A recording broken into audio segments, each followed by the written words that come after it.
Kan. Jadi apakah itu berarti tidak ada tekanan? Masih tetap sama, yaitu idealis tadi katakan kejahatan ini selalu akan berperang. Tapi seperti apa? Mungkin itu agak-agak berbeda. Roh Kudus atau Tuhan sendiri sudah melakukan peran nomor satu. Senantiasa dia setia melakukan itu. Lepas dari apakah kita perhatikan atau tidak, kita mau mengerti atau tidak, pengertian itu masuk ke kepala kita, dia mengubah sikap kita, dan sikap kita yang sudah benar untuk mau berjanji, mau melakukan sesuatu, lakukanlah. Di situ nutrisi itu ada.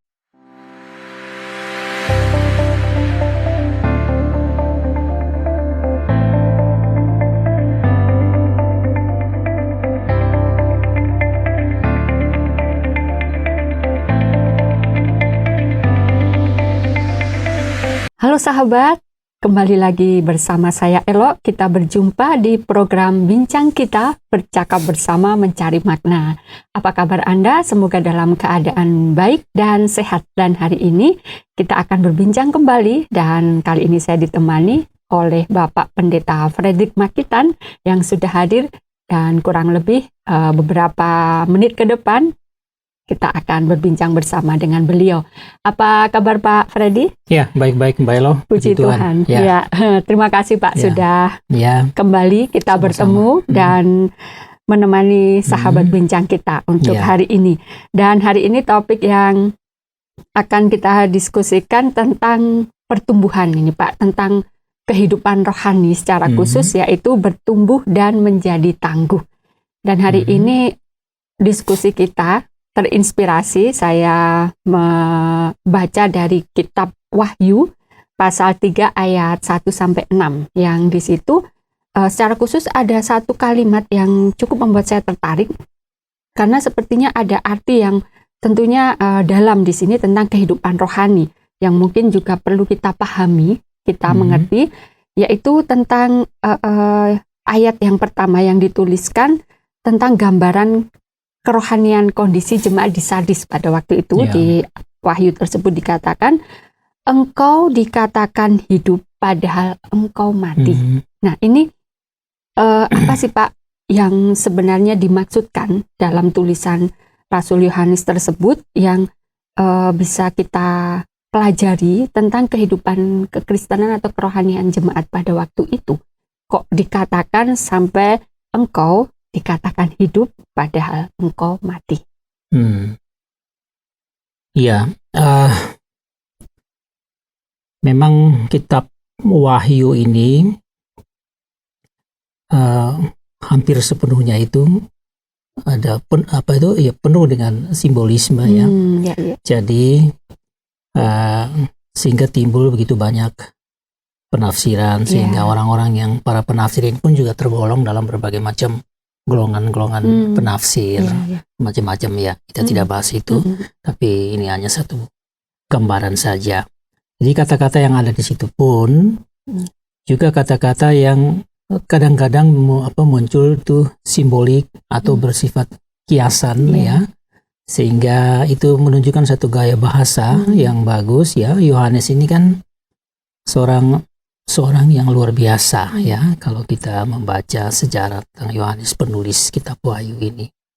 Jadi dia kan melihat ada satu penglihatan yang luar biasa, dan bagaimana dia bisa lalu diperintahkan untuk menuliskan itu kepada 7 jemaat itu.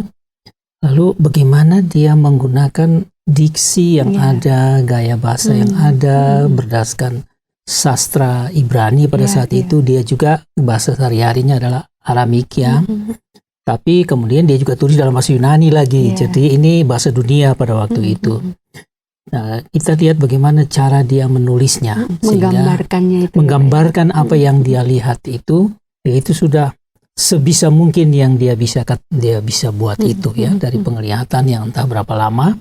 Kemudian nanti dia menuliskannya, sehingga dia tentu tidak dalam sehari itu dia tulis semua itu.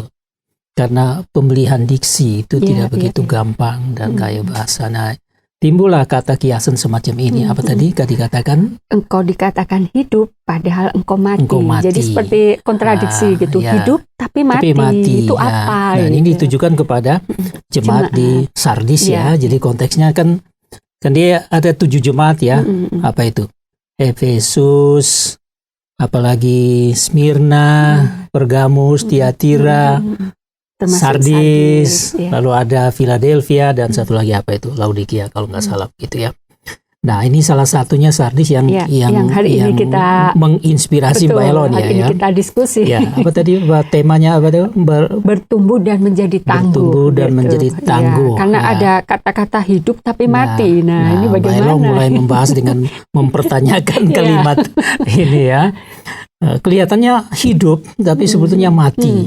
Ya, ini jadi begini, secara singkat, seakan-akan Yesus Kristus ini, atau memang iya, bahwa dia sedang mengevaluasi jemaat-jemaat yang ada di, kalau sekarang ini Turki namanya, itu dulu Asia Minor, itu Asia Kecil ya, jadi itu 7 jemaat yang saya sebutkan tadi itu ada di sana, ya sekarang ini wilayah Turki.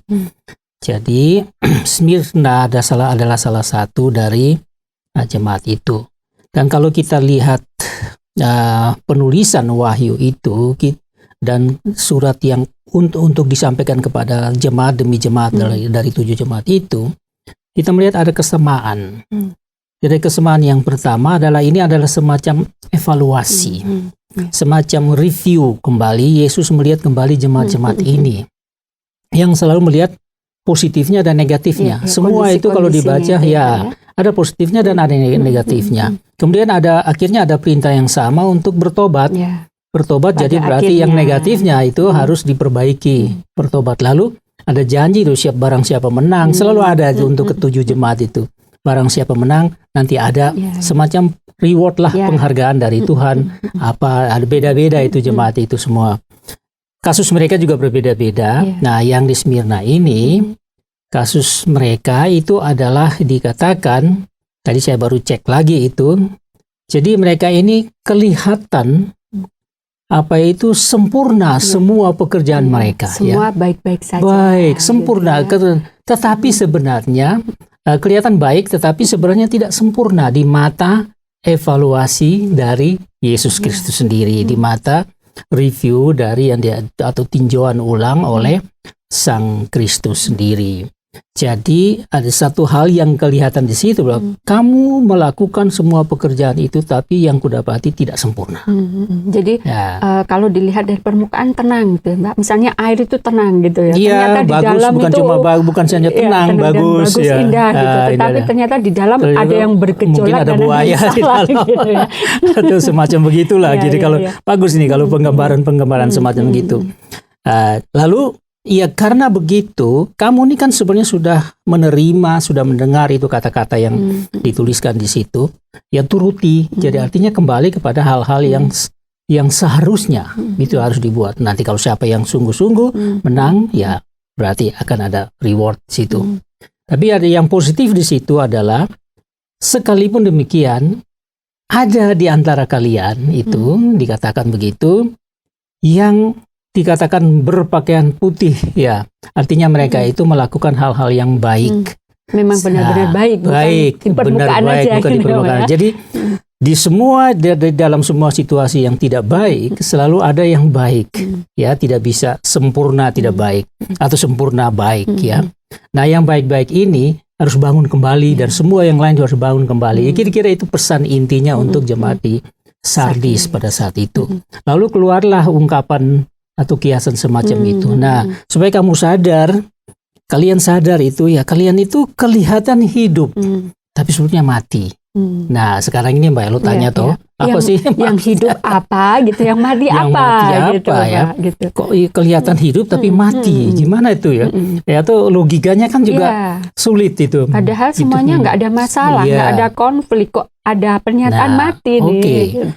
Nah, jadi begini, sekarang kita juga harus paham situasi gereja pada saat itu ya. Jadi untuk mengerti hal ini yang memang harus keliling-keliling ini ya. Seperti seorang pengamat ya, kayak naik helikopter ya. Kita lihat ke bawah, baru mengambil coba-coba menafsir ya. Kita belum mendarat tapi kita coba menafsir. Oh, ada ini di situ, ada tanda ini di situ gini, coba lihat ya. Nah, jemaat pada saat itu ya, ini sesuai dengan juga nama kitab ini ini semacam penyingkapan. Jadi wahyu itu artinya seperti sesuatu yang tertutup, ya. Lalu tutupan itu diangkat sehingga tersingkaplah. Tapi yang tersingkap ini adalah sesuatu yang nanti akan terjadi. Intinya begitu. Walaupun ada yang menafsir sudah terjadi pada saat itu atau sedang terjadi pada saat itu.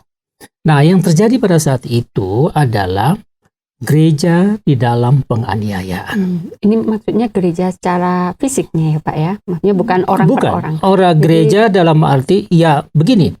Jadi gereja yang saya katakan ini adalah orang-orang yang percaya kepada Kristus, ya. Ya, gereja. Jadi orang-orang yang pengikut Kristus. Ya, jadi itu kan baru di abad pertama ya. Jadi ini penulisan wahyu ini memang ada dua tafsiran. Yang satu itu kira-kira 2 dekade sebelum akhir abad pertama. Jadi tahun 80-an setelah waktu Masehi ya.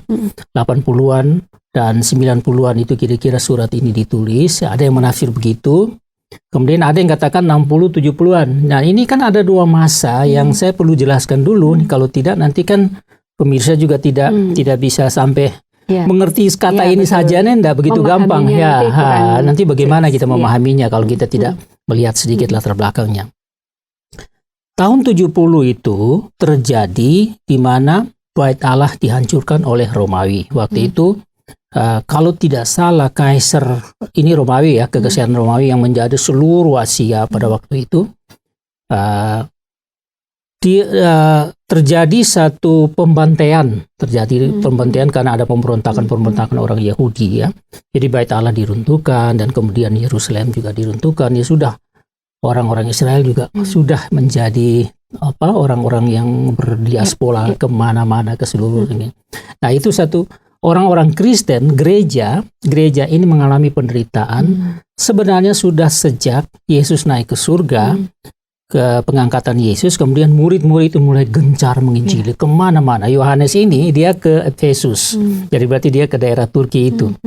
Nah, sudah kemana-mana ini lalu orang Kristen bertambah-tambah dan ini ancaman. Orang Kristen ancaman besar bagi kekaisaran Romawi. Maka Kaisar Nero begitu marah dan macam-macam. Jadi penderitaan, penganiayaan itu sudah ada secara fisik maupun secara psikologis. Jadi ada semacam fakta itu physical persecution, tapi ada juga psychological persecution yang terjadi pada saat itu otomatis ya, ada begitu. Jadi di tengah-tengah penderitaan, penganiayaan terhadap gereja, pokoknya orang-orang Kristen, disinilah gereja juga bertumbuh. Dan gereja ini bertumbuh kan berarti imannya kepada Yesus Kristus itu bertumbuh dengan baik. Jadi walaupun ada penderitaan mereka tetap maju dan terus. Dan ini kan terpujilah ini keadaan semacam ini. Tetapi penganiayaan juga ada terus menerus. Nah, dalam keadaan inilah ya ada penafsir yang pertama yang mengatakan ya ini ditulis pada kira-kira di tahun-tahun begitu. Tapi ada yang mengatakan di tahun-tahun 80-an karena di situ juga sebenarnya ada penganiayaan tetap ada di bawah kaisarnya bukan Nero lagi tetapi waktu itu Domitianus kalau namanya ya begitu, Domitianus. Nah, ini juga kejam. Sama kejamnya dengan sebelum-sebelumnya. Jadi gereja ini terus teraniaya karena kehidupan orang Kristen selalu menjadi ancaman bagi kerajaan Romawi karena sudah tahu kekejaman semacam itu. Mereka juga percaya kepada dewa-dewa Yunani dan segala macam itu. Jadi mau tidak mau gerejanya harus dimusuhi. Nah, di dalam keadaan penderitaan semacam ini, gereja kan sudah tahu siapa Yesus dan mereka mengikuti dengan baik, makanya bertumbuh. Tetapi pada saat di mana Yohanes menulis itu terjadi adalah penurunan merata. Nah, ini makanya Efesus dikritik ditinjau ulang, kemudian Smyrna dan macam-macam lain termasuk Sardis ini. Nah, setiap gereja disebutkan hal-hal yang menjadi kekurangan. Hasil evaluasi tadi itu. Nah, Smyrna ini kelihatan kamu tuh sempurna, baik pekerjaanmu, tapi sebetulnya tidak didapati kesempurnaan itu. Datanglah kalimat ini, kamu itu kelihatan hidup, tapi sebenarnya kamu itu mati. Jadi kalau kita melihat di sini, berarti ini adalah pandangan atau sudut pandang rohani. Ya, secara fisik kamu tampil hidup, tidak ada masalah. Karena gereja sudah terlembaga dengan baik. Jadi gereja itu sebenarnya sejak semula itu sudah terlembagakan dengan baik. Misalnya pusatnya di Yerusalem, kemudian ada pusatnya di Antioquia, nah semacam itu. Jadi sudah terorganisir dengan baik. Dan secara tata gereja atau tata ibadah yang lain sudah teratur. Sudah semua, pasti ya. Paling masih ada kekacauan itu di mana kan orang Kristen Yahudi dan orang Kristen yang non Yahudi, sehingga yang Yahudi ini masih kadang-kadang masih ingin mengikuti Taurat lagi dan sebagainya. Nah, makanya Paulus kerja keras di situ, bersurat kiri kanan untuk melihat supaya lihat yang palsu dan yang asli dan sebagainya. Nah, itulah gambaran. Jadi kalau di sini dikatakan bahwa kamu kelihatan hidup tapi sebenarnya mati, ini kalau intinya adalah bahwa kalau kita lihat secara lembaga, ya secara bentuk dari luar ya, apalagi dengan nama, kalau dipakai nama jemaat ini, jemaat itu, kalian itu memang ada, hidup, benar-benar hidup. Dan banyak juga gitu. Banyak. Beribadah dengan baik. Tapi coba dengan mikroskop ilahi dan menyoroti,nya, ternyata tidak, ini rapuh, ini imannya rapuh. Nah, apakah ada pertanyaan, ini kira-kira imannya rapuh itu atau nanti pertanyaan berikut saya tidak tahu.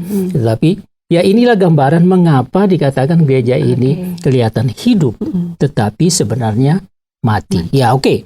Tadi karena sudah disebutkan, Mbak Elo sudah sebutkan sedikit tentang soal apa itu. Mungkin sudah teratur dalam arti liturgi segala macam ya. Ya, kenyamanan beribadah. Ya, jadi dari segi bentuk dan organisasi mereka sudah terkoordinir dengan baik, otomatis di dalamnya, misalnya kehidupan gereja secara formalitas, secara ritual, secara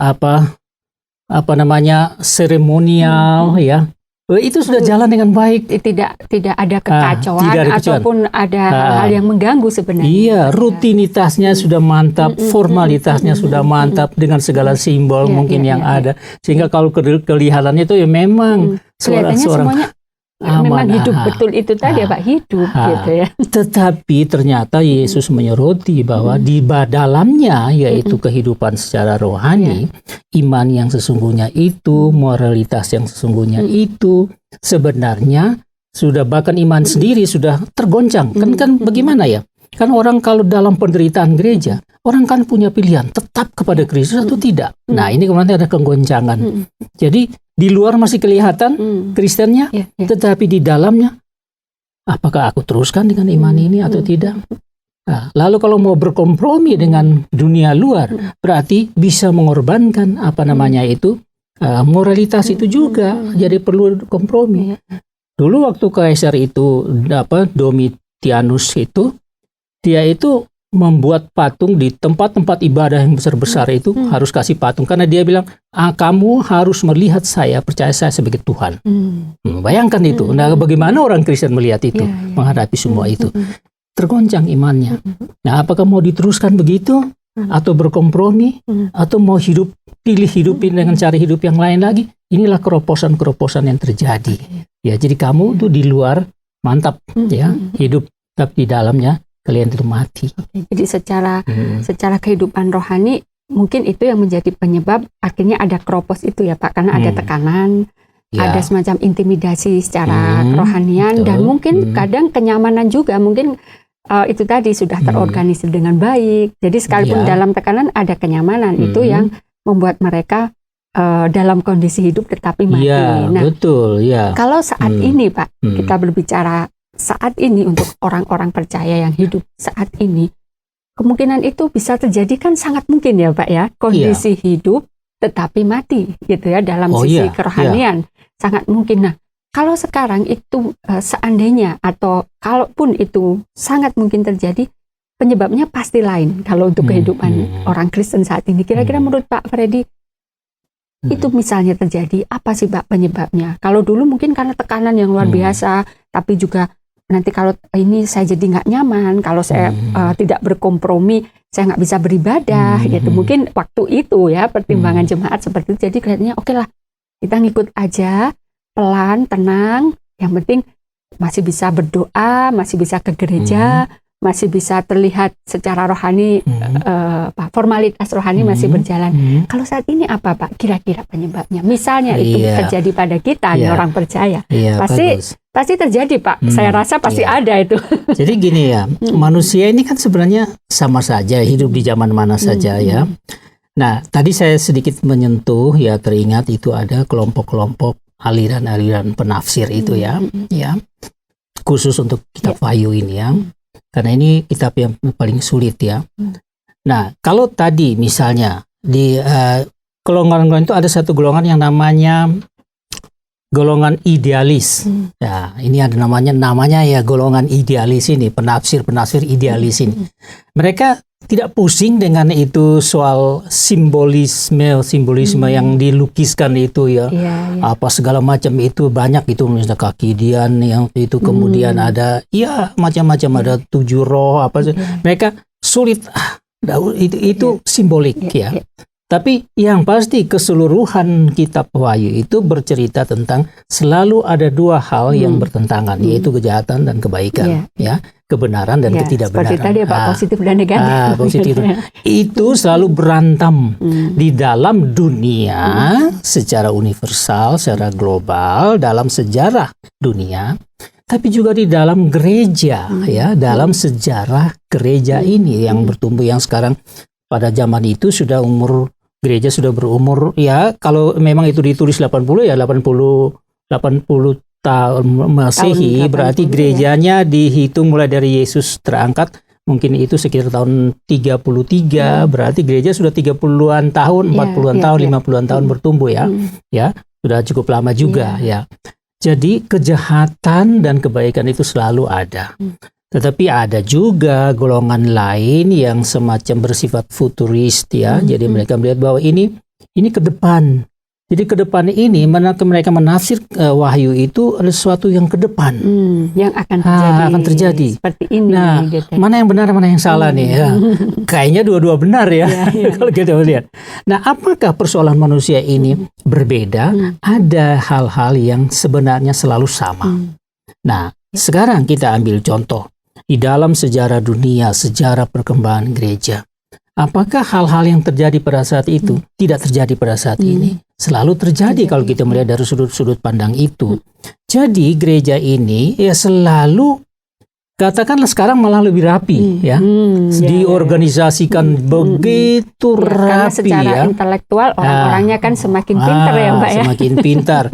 Kalau misalnya ada ulang tahun saja, ulang tahun gereja saja, diatur sedemikian rupa bisa pakai saja sinar laser segala macam. Natalan saja, waduh sudah indahnya minta. Dan persiapannya bisa 3-4 bulan Pak. Panitianya itu duitnya banyak itu, cari duit hanya untuk ulang tahun saja, baru ulang tahun loh. Belum hari raya yang atau lain. Renovasi gedung Pak. Renovasi gedung. Jadi organisasinya rapi sekali ya, ada ketua majelisnya, ya tergantung ini Presbyterian atau apa ya, kita tergantung itu. Tapi pada dasarnya semua begitu rapi dan indah, dan pasti kalau banding dengan Sardis dan macam-macam beda jauh sekali ya dari secara organisasi. Jadi kelihatan hidupnya itu lebih hidup lagi sebenarnya. Dan tekanan kan mungkin tidak terlihat dulu ya Pak, tekanan-tekanan yang dialami. Nah, ini yang saya mau bicarakan. Jadi apakah itu berarti tidak ada tekanan? Masih tetap sama, yaitu idealis tadi katakan kejahatan ini selalu akan berperang. Tapi seperti apa? Mungkin itu agak-agak berbeda. Jadi ini berarti formalitas, rutinitas, liturgi, apalagi semua ritual, semua seremonial, organisasi bagus semua. Ini kan selalu ada panitia, dan panitia udah dipilih loh, orang-orang yang hebat yang mengatur semua itu. Jadi hidup nggak? Kalau pasti sangat hidup. Sangat hidup. Nah, tetapi apakah kalau kita pertanyaan tentang iman sekarang ini malah lebih payah?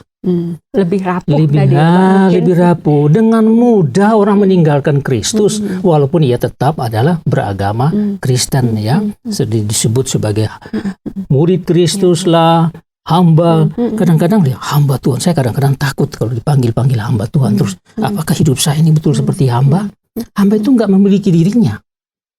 Dia bisa dijual saja kemana, dia tidak memiliki dirinya. Dirinya itu dimiliki oleh Tuannya. Tapi apakah dalam hubungan saya dengan Kristus, Kristus benar-benar menjadi Tuhan saya dan saya adalah hambanya. Toh jangan sampai saya menggunakan nama Yesus untuk meninggikan saya menjadi bukan hamba lagi tapi Tuhan. Mungkin saya tidak berani seperti Kaisar Domitius bilang bahwa saya ini adalah Tuhan, ya, dewa. Nah, mungkin tidak berani berkatakan begitu.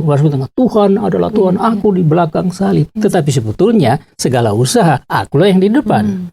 Nah, jadi keroposan-keroposan iman dan pengertian ini selalu ada karena disinilah sasaran inti dari serangan kejahatan, serangan iblis, ya, dengan uang, dengan kekuasaan, dengan soal cinta, soal seks dan soal lain-lain, harta dan segala macam itu selalu menjadi persoalan sehingga di luar kelihatan bagus, tapi di dalam sudah hancur-hancuran.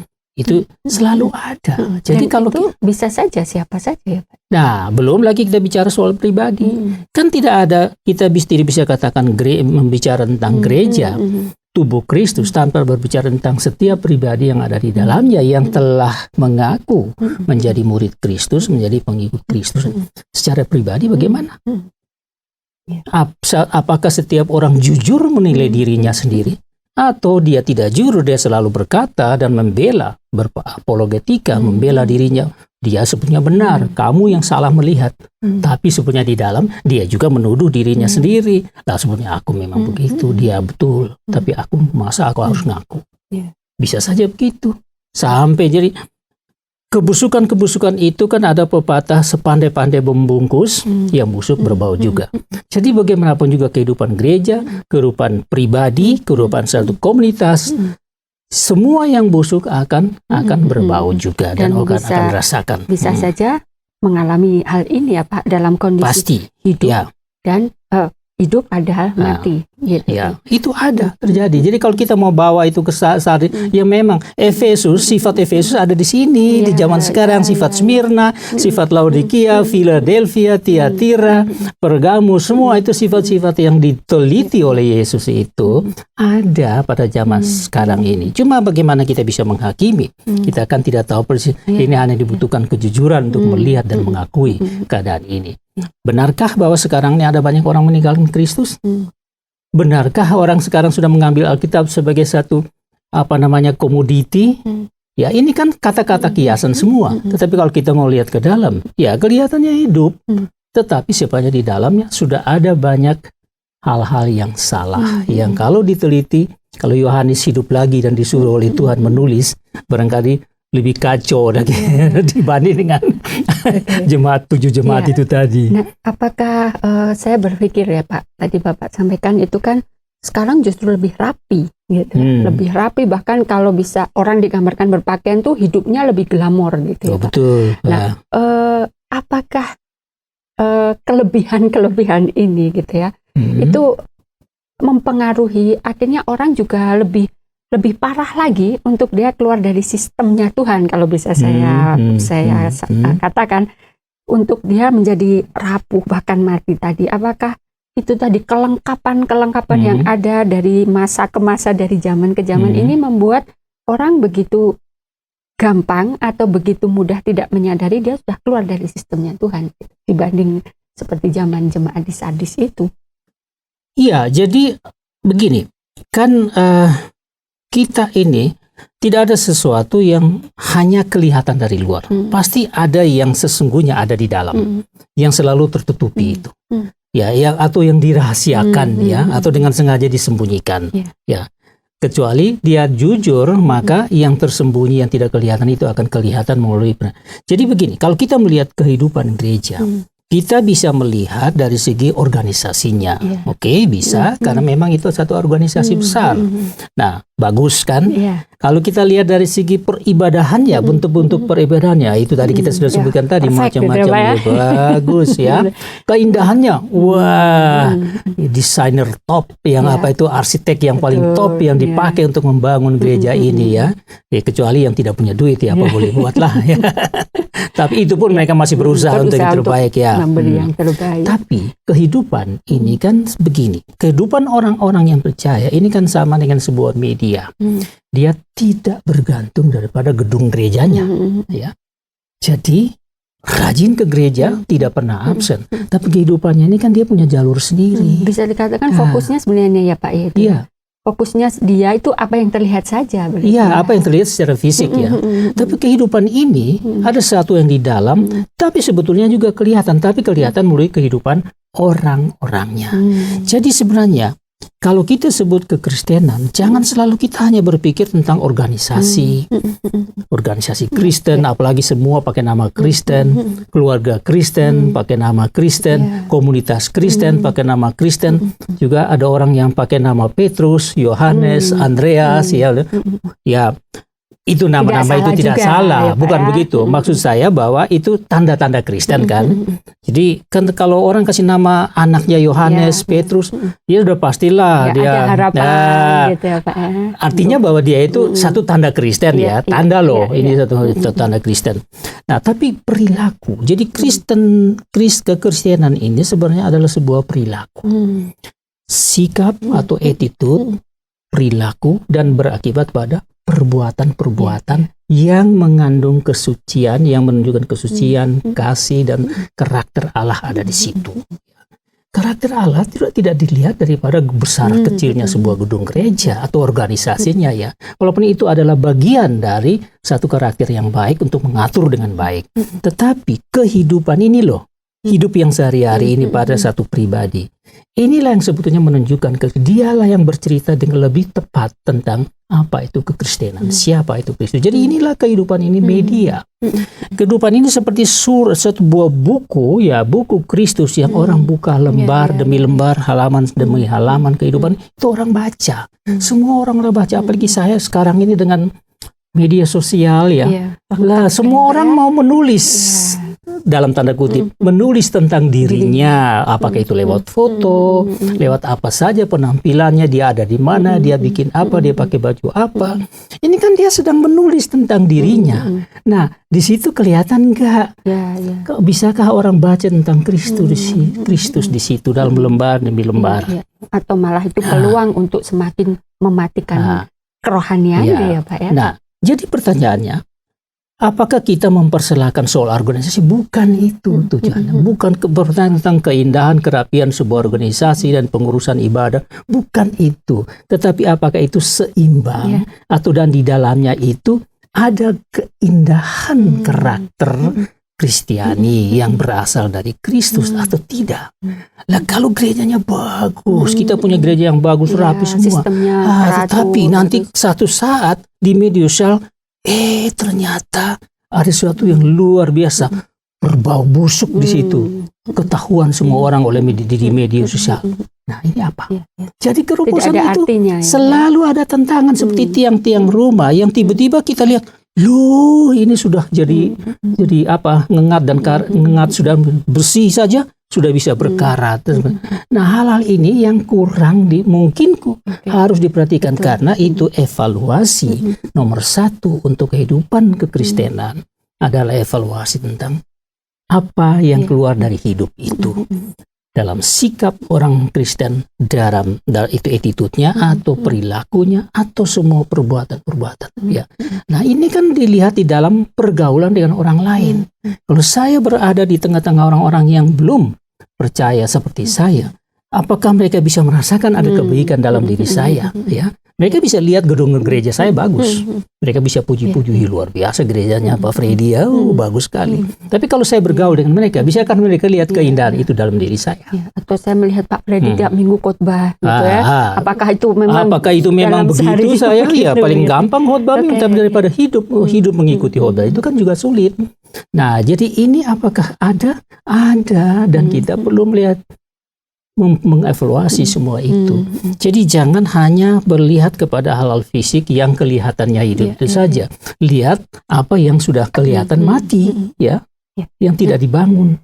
Dalam rangka mengevaluasi diri kita itu tadi Pak, siapa sih yang punya peran paling besar untuk menolong diri kita ini, menyadari, mengevaluasi dan menjaga, gitu ya Pak ya, supaya kita tidak keroposnya semakin parah ketika mulai keropos. Apakah memang sumbernya ya diri kita sendiri mau untuk terus mengevaluasi atau itu salahnya hamba Tuhannya. Gereja saya nggak pernah kok mengingatkan jemaatnya kayak gini, nggak mengurusi tentang ini. Itu bagaimana, Pak? Nah, sebetulnya ada, kalau menurut saya ya, kalau menurut saya ada 3 peran, 3 pemeran aktif di sini. Ya, untuk dalam rangka kroposnya tidak patah, menghidupkan yang sudah mati itu, menghidupkan gitu ya, menghidup supaya jalan sama dengan Sardis itu loh, dan supaya sampai mungkin maaf Pak, di Sardis itu mungkin siapa tahu justru gembalanya juga bermasalah gitu kan ya. Makanya saya mau katakan 3 peran menurut saya mungkin berbeda dengan orang lain. Satu, Tuhan.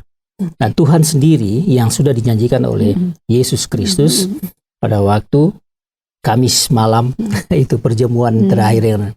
Jadi aku akan memberikan Roh Kudus. Dia akan menjadi pembimbing, penasihat dan semua itu ya. Jadi Roh Allah sendiri itu akan datang, dan itu sudah hidup di dalam diri seseorang pada waktu ia memang mengaku percaya dan beriman kepada Yesus Kristus sebagai Tuhan dan Juru Selamat. Bisa dikatakan menjadi alarmnya utama ya Pak ya. Ya, dia pemberi, dia membimbing kita ya. Nah, apakah Roh Kudus sudah melakukan tugas dengan baik? Setiap saat. Cuma kan dibungkam oleh siapa? Diri kita sendiri. Jadi pemeran kedua siapa? Diri kita. Okay. Jadi Yesus itu kelihatan loh. Kalau kita tiba-tiba Tuhan kasih kita doa, Tuhan kasih membuka mata kita, kita pasti lihat Yesus duduk di sini. Terserah mau digambarkan bagaimana. Ya. Nah, tapi kan kalau begini-gini kan kita seakan-akan Yesus tidak ada. Roh itu ada. Roh akan sedang membimbing Pak Elo, termasuk dengan memberikan pertanyaan yang penting dan membimbing saya bagaimana bisa menjawab dengan benar. Itu kan berjalan kadang-kadang tanpa saya sadar, tapi juga bisa saya sadar terutama saya sadar karena kan saya siap untuk itu semua. Jadi Roh Kudus atau Tuhan sendiri itu sudah melakukan peran nomor 1. Senantiasa dia setia melakukan itu. Lepas dari apakah kita perhatikan atau tidak, kita mau mengerti atau tidak, kita pura-pura nggak dengar, atau kita pura-pura nggak lihat, atau kita pergi aja, biarin aja. Nah, begitu seperti itu. Itu peran kedua tadi ya Pak ya tadi. Peran ketiga adalah sesuatu yang di luar diri kita. Di luar diri kita, memang menurut saya, mau tidak mau, siapa yang telah dipanggil Tuhan menjadi, mau sebut apa, predikat apa, hamba Tuhan, budak Yesus Kristus, pendeta, apalagi, pemimpin apalah, direktur lembaga Kristen apalah, apapun, mau bilang bapak rohani kayak apapun, ibu rohani, terserah. Mereka adalah pemeran penting dari luar yang bisa dipakai oleh Roh Kudus sendiri untuk membina kita. Perhatikankah mereka terhadap diri kita di dalam satu gereja yang terorganisir? Ya, apakah mereka perhatikan ini atau mereka juga lebih memperhatikan pembangunan gereja barangkali secara gedung, popularitas dan mereka juga bergumul dengan diri mereka sendiri ya. Mereka juga butuh popularitas secara manusia. Apakah mereka melakukan ini? Ingat nggak itu perumpamaan gadis ya, 10 gadis itu ya, gadis yang bodoh dan gadis yang dan yang bijaksana itu ya. Nah, kan ada yang bijaksana ya, yang bijaksana ini mereka jaga supaya jangan sampai minyak di pelita mereka habis, ya mereka jaga. Tapi yang lain ini ya tunggu-tunggu ya sudah ini ya mereka nikmati tidur dengan baik, baru kaget terima mempelai datang. Nah, ingat di Sardis itu ada ditulis itu, aku akan datang tiba-tiba, kamu tidak tahu, kamu tidak siap. Nah di yang tidak siap ya gitu nasibnya, dan yang siap ini siapa? Nah, siapakah mereka ini? Mereka ini kan adalah petugas-petugas untuk menghubungkan mempelai perempuan yaitu gereja dan mempelai laki-laki atau Yesus Kristus yang akan mau bertemu, mau bersanding pada waktunya nanti akan datang. Lah siapa mereka-mereka ini? Nah, mereka itulah adalah kalau kita pakai bahasa kita sekarang itu seperti apa itu dalam bahasa Inggris matchmaker. Matchmaker itu yang comblang yang apa mengkondisikan itu mak comblang ya. Jadi pemimpin-pemimpin gereja, ya saya termasuk seorang pendeta, adalah tanggung jawab saya bagaimana supaya orang-orang yang saya layani entah lewat media atau bukan lewat media ini benar-benar siap begitu mempelai datang, mereka dipertemukan, jangan sampai saya tertidur. Ya. Atau Nah. jangan sampai ya aja yang penting tenang Biar aja gitu tenang. ya. Mati Iya. nggak kelihatan. Kan kalau saya gitu ya. tertidur kan berarti saya mengurus diri saya sendiri kan. Saya nyaman, ya saya ngantuk, ya tidur, ya saya sibuk di dalam waktu Tuhan yang Tuhan berikan, dalam tanggung jawab yang Tuhan berikan, saya ngurus diri. Saya menjadi pekaya, saya menjadi lebih baik, hidup menjadi nyaman. Tapi bagaimana dengan umatnya? Begitu Tuhan datang, bagaimana? Siapa yang harus bertugas untuk kan sudah ditugaskan itu untuk mempertemukan mereka itu mempelai laki-laki dan mempelai perempuan. Nah, apakah tanggung jawab ini dilakukan atau tidak? Nah, seringkali kita melihat ya, kita tidak bisa menyebutkan siapa yang tepat, tapi fakta ada di mana-mana kita melihat bahwa seakan-akan mereka ini lebih mengurus dirinya sendiri, walaupun masih dengan bahasa-bahasa rohani. Ya.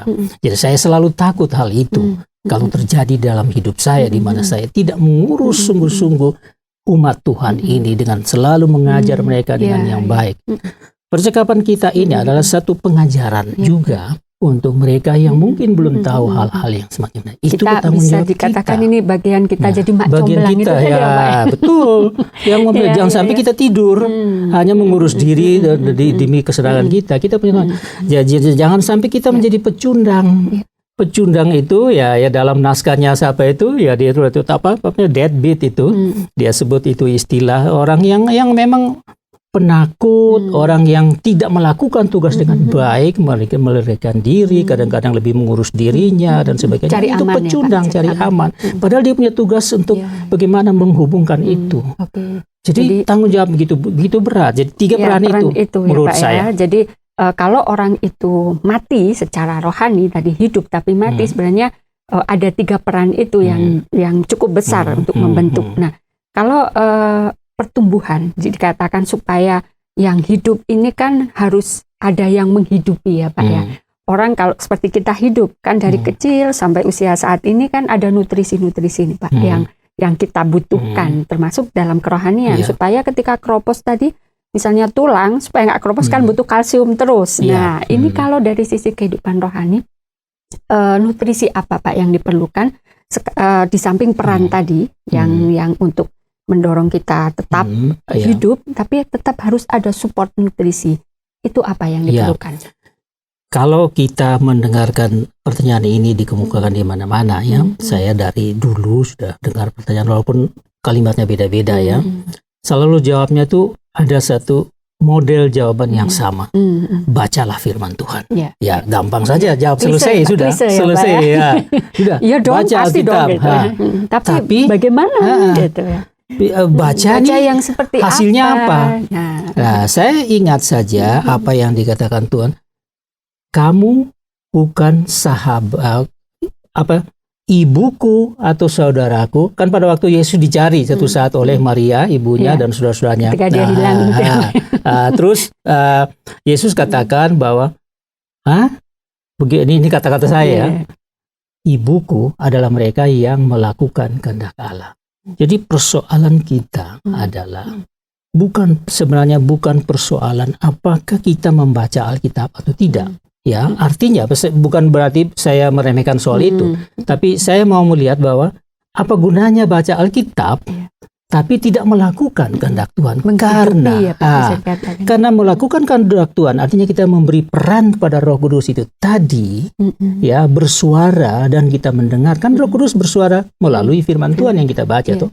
Karena ada seorang saudara ya yang saya terus sebut namanya, dia berbangga di hadapan saya bahwa saya sudah 40 kali baca Alkitab.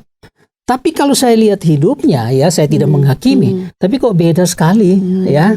Beda amat ya. Jadi apa artinya membaca Alkitab seperti itu? Apa hasilnya? Gitu ya? Jadi bagi saya nutrisi adalah kita melakukan firman Tuhan. Jadi ini satu perintah itu yang harus kita lakukan. Nutrisi keluarnya di situ, ya. Di dalam firman Tuhan atau dalam buku suci, kitab suci itu tersedia. Tetapi kita baca dan kita lakukan atau tidak. Kalau bilang jangan mencuri, ya jangan mencuri. Sehalus apapun caranya, jangan. Ya. Kalau pinjam pulpen orang, ya kembalikan. Jangan pura-pura nggak kembalikan. Misalnya begitu ya. Kita sudah tahu hal-hal semacam itu. Nah, nutrisinya akan nampak pada saat kita melakukan firman Tuhan. Itu sebabnya orang yang memiliki damai sejahtera adalah orang yang sungguh melakukan firman Tuhan. Nutrisinya terjadi. Kualitas hidup rohani itu ada di dalam pengalaman kita melakukan firman Tuhan, bukan saja pengalaman menguraikan firman Tuhan. Ya. Dan itu konsisten ya Pak ya? Harus konsisten ya. Namanya nutrisi itu kan butuh tiap saat. Cuman ya. butuh tinggi memakan nutrisinya 2 tahun aja. Nggak bisa ya. Ya orang yang hanya makan karbohidrat ya, nasi ya. Melakukan firman bisa. Tuhan hari Minggu aja gitu. Nggak bisa ya Pak ya? Iya, apalagi yang melakukan firman Tuhan itu dilihat dari segi rutinitas dan formalitas ya, seremonial. Kembali lagi gitu. tadi ya. Ya, kehidupan pribadi ini adalah kehidupan di mana kita dekat dengan Tuhan sehingga lebih peka terhadap suara Tuhan melalui apa yang sudah kita baca dari firman Tuhan. Kita mendapatkan pengertian. Pengertian itu masuk ke kepala kita, dia mengubah sikap kita, dan sikap kita yang sudah benar untuk mau berjanji, mau melakukan suatu, lakukanlah. Di situ nutrisi itu ada, kualitas itu tumbuh dan bekerja. Jadi tidak sekedar sebuah nasihat klise, baca firman Tuhan. Ya baca bisa aja, karena pikiran di lain tempat tuh.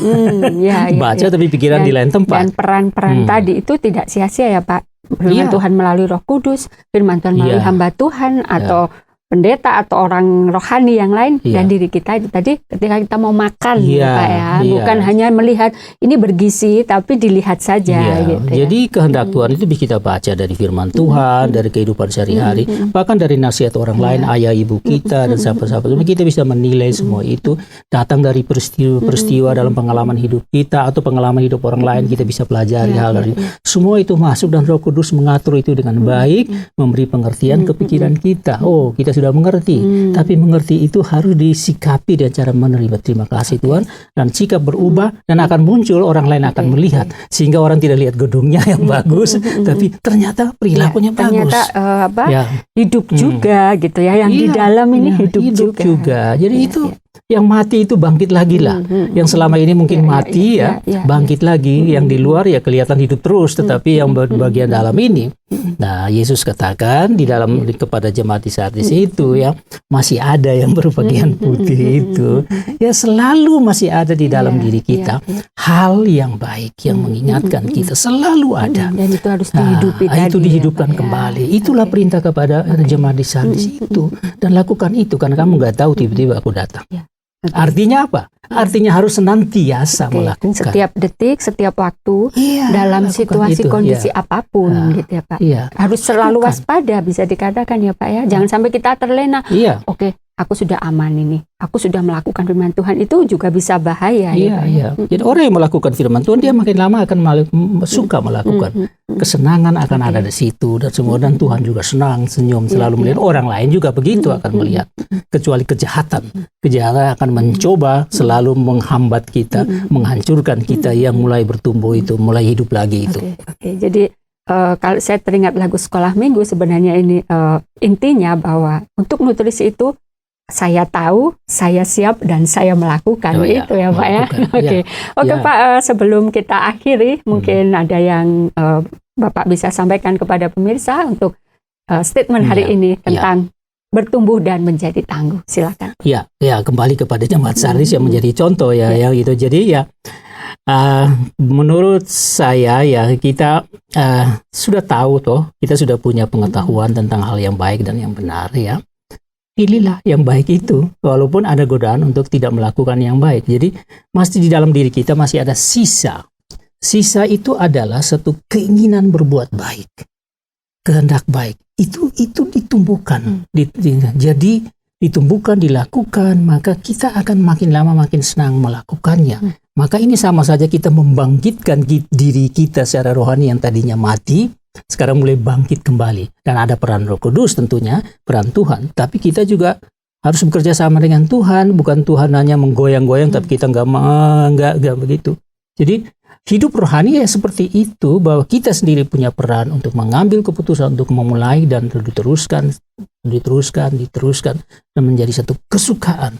Jadi bukan sekadar sebuah rutinitas, formalitas dalam kelembagaan atau komunitas kekristenan kita, tetapi juga pribadi yang Kristen sebagai murid Yesus itu. Lakukan saja.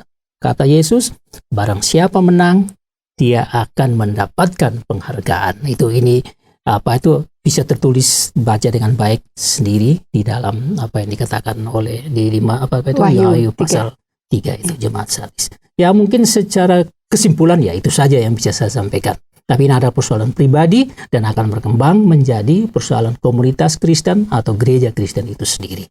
Dan kita bisa bertahan dalam penderitaan apapun. Oke, terima kasih banyak Pak Freddy. Sungguh menjadi Sama-sama. berkat untuk kita, mengingatkan kita kembali supaya iman kita terus bertumbuh dan tentunya tangguh dalam segala tekanan penderitaan yang ada. Oke, terima kasih Pak. Terima kasih sahabat bincang kita sudah bersama kami hari ini. Semoga memberkati Anda dan Anda semakin bertumbuh di dalam kehidupan Anda bersama Tuhan Yesus. Bincang kita berakhir di sini. Kita akan berjumpa kembali di episode yang lain dengan topik yang tentu saja juga lebih menarik. Saya Elo dan Bapak Pendeta Fredrik Makitan mohon pamit. Tuhan Yesus memberkati. Terima kasih Anda sudah mengikuti program kami. Jika Anda diberkati, jangan lupa like, komen, dan share supaya Anda tidak ketinggalan setiap program terbaru kami. Jangan lupa juga untuk subscribe channelnya dan nyalakan loncengnya. Jika Anda ingin mendukung pelayanan kami, bisa melalui rekening kami berikut ini atau menghubungi kami di sini.